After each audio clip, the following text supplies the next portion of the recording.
Just like there's a long list of liberal celebrities who swear they'll go if a Republican is elected, and no one ever does. Miley Cyrus once said, "I am moving if Trump is my president. I don't say things I don't mean." Here she is looking miserable, having to endure America at the Grammys last Sunday. I guess she flew back from Tajikistan. In 2016, Eddie Griffin said, "If Trump wins, I'm moving to Africa." Apparently very slowly, because in Trump's 4 years, he only got as far as Van Nuys. George Lopez once said that if Trump won, he won't have to worry about immigration. We'll all go back. George Lopez, still here. You know, there's a running joke in America that never gets old. Every election cycle, celebrities loudly announce they're leaving the country if a Republican wins, and yet, surprise, surprise, they never actually leave. Not once, not a single dramatic declaration has ever turned into a packed suitcase into a one-way ticket. Take Miley Cyrus, for example. Back in 2016, she swore up and down that if Donald Trump became president, she was gone, moving abroad for good. She even said, "I don't say things I don't mean." Fast forward to today, and where is she? Sitting front row at the Grammys in Los Angeles, not exactly hiding out in Tajikistan. Honestly, if that's her idea of exile, I wouldn't mind trying it. And Miley isn't the only one. Eddie Griffin claimed he was heading to Africa if Trump won. Guess what? For years came and went, and the man barely made it out of Van Nuys. George Lopez once joked that if Trump won, he wouldn't have to worry about deportation because he'd just leave. Spoiler alert, George is still here, still working, still cashing checks. It's always the same routine: loud proclamations, media headlines, applause from their fans, and then silence. Not a single moving truck in sight. And here's the irony: these are the same people who lecture everyone about morality, fairness, justice, and how broken America is. They scream that this country is a dystopian nightmare, but when push comes to shove, they aren't going anywhere. Because deep down, they know what we all know: for all its flaws, there's still no place better. The problem isn't that America isn't worth defending. Maybe the problem is that lots of people today are entitled whiners who have no perspective and no idea how good they have it.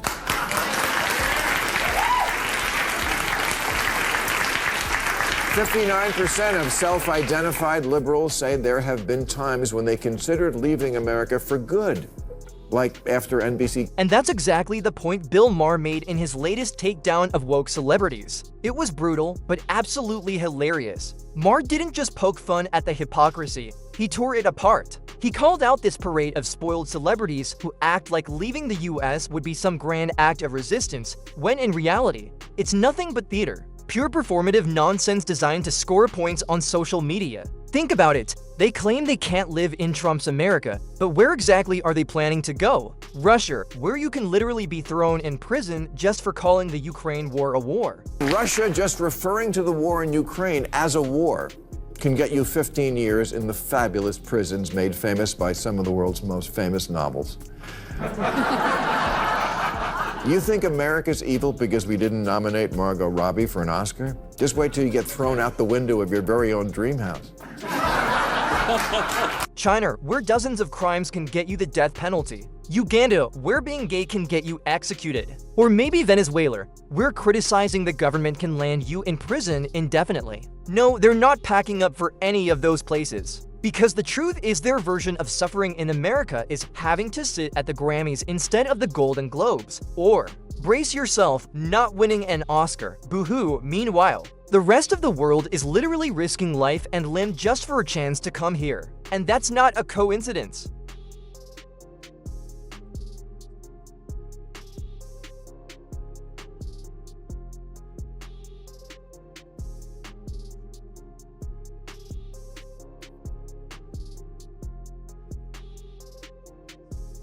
And here's where Maher's message cuts even deeper. It's not just about celebrities. Now, you've got regular people posting on TikTok saying things like, "The new American dream is to leave." Really? Kids are out here bragging, "I escaped America." Escaped from what? The Starbucks line? The free Wi-Fi? The ability to trash your own government on social media without vanishing into a gulag? That's when Maher hit the nail on the head. The wall we argue about in America isn't there to keep you in. Nobody's holding you hostage. If you don't like it here, there are 195 other countries waiting for you. And there's all the TikToks telling Americans things like, I think the new American dream is to leave. I'm 18 years old and I escaped America. yeah. Yeah, you don't have to escape America. That wall we're always debating isn't to keep you in.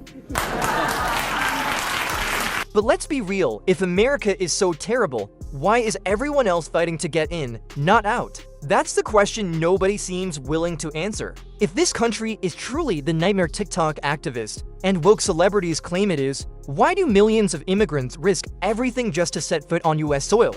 Why do people float across oceans, crawl under fences, and wait years in line just for a shot at citizenship? You don't see people lining up to sneak into North Korea or Venezuela. You don't see anyone rushing to move to Saudi Arabia, where women can't even choose their own clothing. But you do see caravans of people desperate to get into the supposedly horrible United States. That fact alone should end the debate. And that's what Maher exposed. The problem isn't America, it's entitlement. Too many people are so blinded by privilege that they've lost perspective. They live better than 90% of the planet, yet act like they're prisoners in a dystopia. 61 imposed restrictions on women's clothing, so bring a scarf.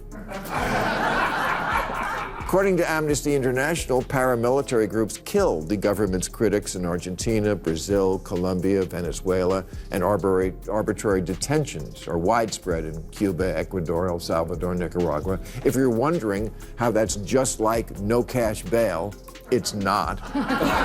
Take the LGBTQ+ community, for example. Yes, there are still challenges here, nobody's denying that. But compared to most of the world, America is one of the safest places for them. In over 60 countries, being gay is illegal, and in several, it can literally get you killed. In the US, you have pride parades, legal protections, media representation, and the freedom to marry whoever you love. Yet some activists act like they need to escape this oppressive nightmare. Escape to where? Europe, where hate crimes against LGBTQ+ people are still widespread. Africa, where dozens of countries criminalize homosexuality. It's delusion, wrapped in privilege. Ran a story about the vulnerable minorities who want to flee America, including the author, a gay man trapped in the dystopian homophobic hellscape that is New York City.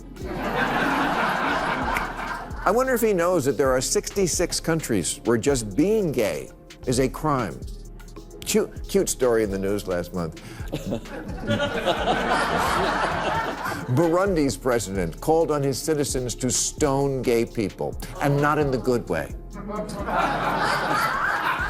Wow, suddenly the don't say gay law doesn't sound all that bad. And this is the core of Maher's takedown. America has problems, no one's denying that. We rank 54th in infant mortality, 19th in literacy, 72nd in female political representation. The list goes on. But the answer isn't whining on Twitter, threatening to leave, or staging dramatic protests that block traffic. The answer is work, real, hard, unglamorous work. Rolling up your sleeves and fixing what's broken instead of throwing a tantrum every time an election doesn't go your way. Because here's the harsh truth, real patriotism isn't waving the flag when your side wins and booking a flight when your side loses. Real patriotism is sticking around when things get hard. It's about wanting to repair America, not abandon it.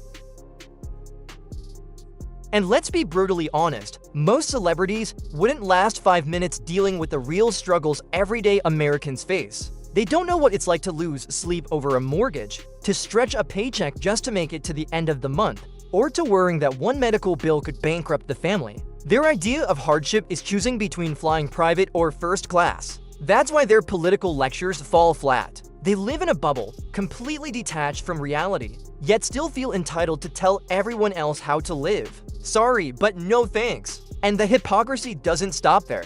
These are the same people who call America a terrible place, while demanding we throw open the borders to let more people in. Think about that. If America is truly this oppressive nightmare, why invite millions more to suffer here? It doesn't add up.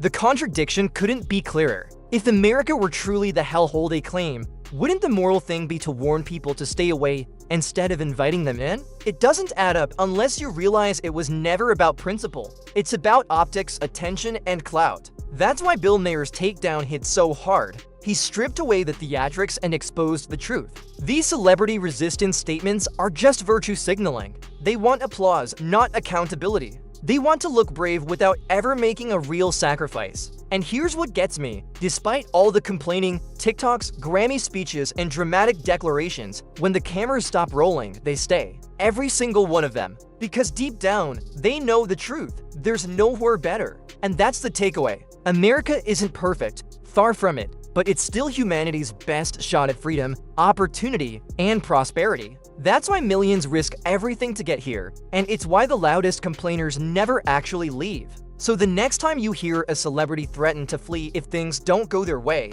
remember, they're bluffing. Tomorrow they'll be sipping lattes in Beverly Hills, living a life most people could only dream of. And maybe that's the real joke. They don't hate America, they love it. They just love hearing themselves talk more. So what do you think? Should celebrities just zip it and stop pretending they're martyrs, or do you think they actually believe the stuff they say? Drop your thoughts in the comments, because I'm curious who takes these threats seriously. And if you enjoyed this breakdown, hit that like button and subscribe. There's plenty more coming. Because at the end of the day, America isn't a nightmare. It's the dream. And the people threatening to leave, they're the punchline.